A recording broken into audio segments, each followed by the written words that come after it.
question. So Warner Brothers contacted us. We've been working together on a bunch of projects for the last 7 years or so now, and had done a bunch of stuff. And Warner Brothers, we knew Aaron Horvath over there, who's the showrunner on Teen Titans Go.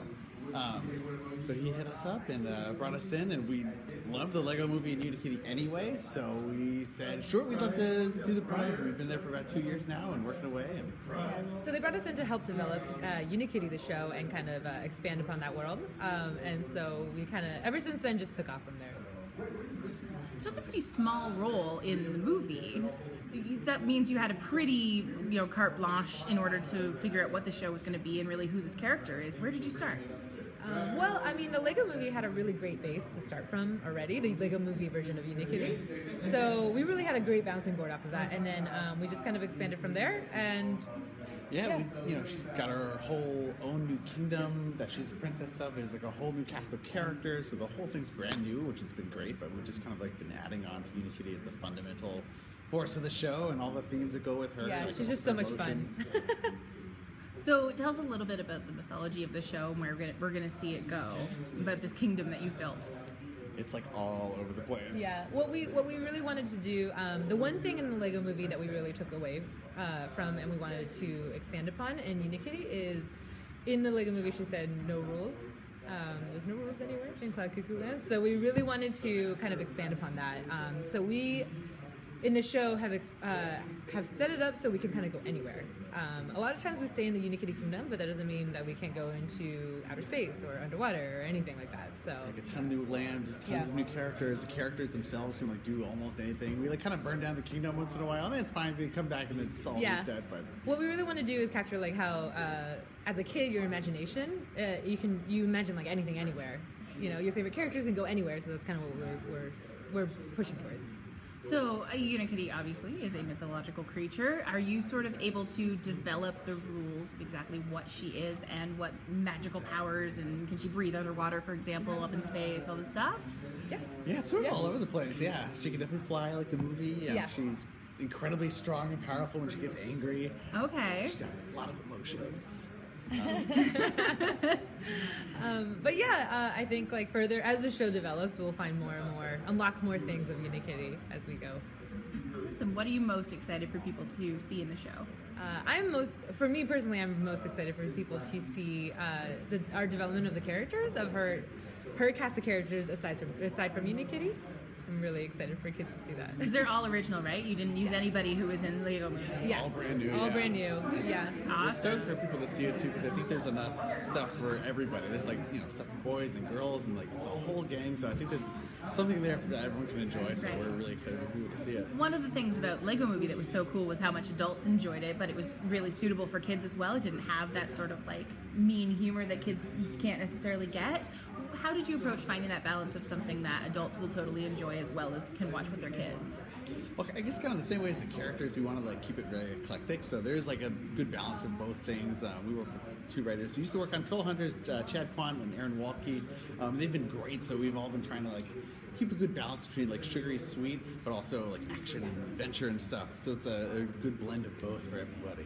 Did you have a show that you watched when you were a kid that sort of influenced you and that you want this to be that version for the kids of the next generation? Oh, that's a good question. Yeah, that's a great question. I will say I am a big fan now of Gumball. That's, yes, Gumball's a big, love Gumball. But back then, staple for a girl, Sailor Moon. Oh yeah, for sure.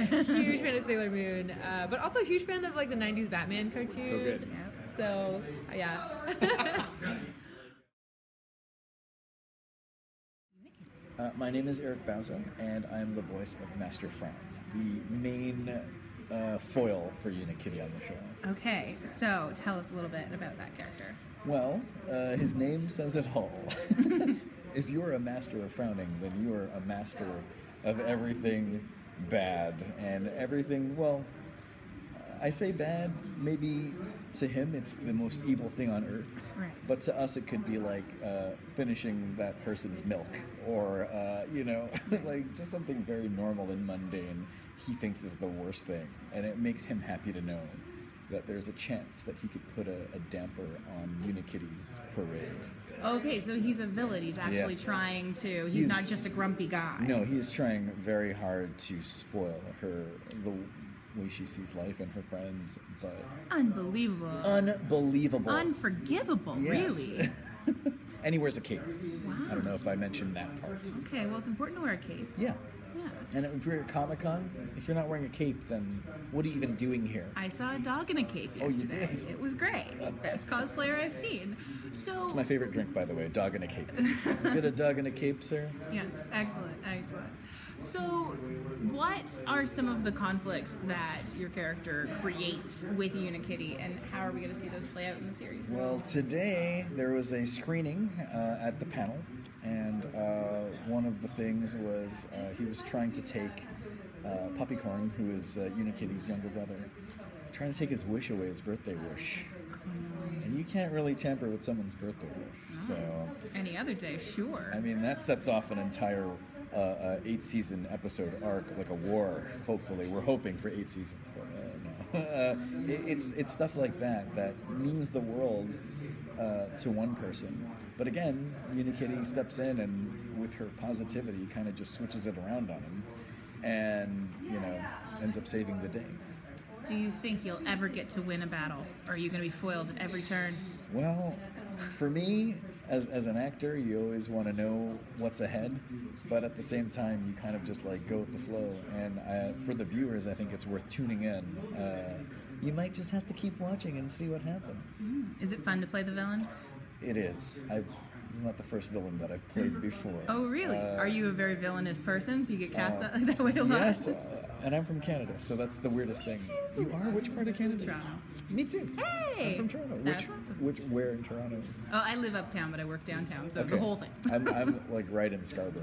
Oh, okay. I'm like right by Kennedy Station. Right I'm usually on. wearing a Toronto Raptors hat, but today I had to do a Space Jam.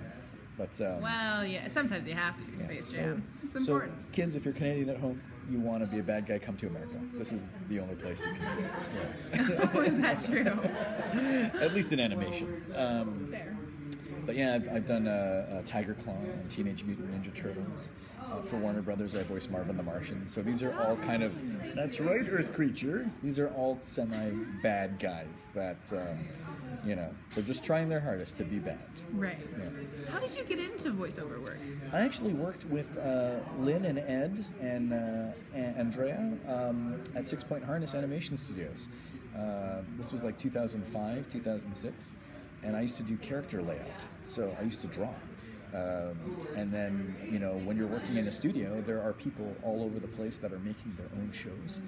And I kind of like let people know that I like to do voices, and that's all I do now. I kind of quit the world of drawing to do the world of talking. So, this is a totally original character. Yes. But you're fighting a character who appeared in the Batman movie, or the Batman movie, the Lego movies. There was I know. Lego There's Lego Batman. It It's all all blends mixed in in there. my head. It yeah. all blends in there. So when you first saw the Lego movie, did you see Unikitty and think, I must destroy her? I loved her. As soon as I saw her, she was just such a sporadic, out there character that could switch on a dime. And when I found out that there was a series happening and Ed and Lynn were behind it, I knew I had to try pull out all the stops to deliver a good performance so that they had no choice but to hire me. And the funny thing is that the voice is basically my voice. That's it. really? I don't even have to disguise it. I don't have to do any vocal strain. That's all it is. It's just my own voice, which is great. Huh. They finally want just me. To be natural. So you have a naturally villainous voice, is what you're saying. Yeah, apparently, I guess. I think it's more on the comedy side, but Okay, so can you give us a little sampling of like what we can expect from him sound-wise? I really wish we couldn't talk about Unikitty throughout this whole interview because it should be about me, Master Frown. Okay? Okay, fine. You know what? I take it back. The show's called Unikitty. I'll let this one slide. Is his ultimate goal to have the show be not called Unikitty it should be anymore? called Master Frown's Frowntown Universe with sometimes Unikitty, the show. I sense a spin-off. I believe so. I think we could work something out. All right. Thanks so much. Thank you. I'm Andrea Fernandez. I'm the art director on Unikitty. I basically handle a lot of the look of the show and help out with the world building and where everything's kind of going to be set up for the characters to play out these great stories. Okay, so you weren't involved in the Lego movie, right? I was not involved in the Lego movie. So when you're dealing with a character who already exists and the look of her already exists, but now she's got her whole own universe, how do you extrapolate that look into a whole universe?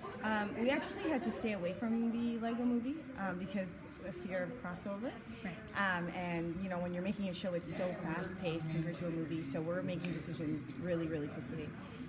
So we actually had to go our own way with the look of the show and really build out Unikitty's entire universe for her and where she lives. It's not Cloud Cuckoo Land, which I think a lot of people might be expecting. It's her own tiny kingdom that she lives in. But outside of that, there's a lot of things going on that are particular to her but are still very expansive. It's not like she's in this tiny princess kingdom.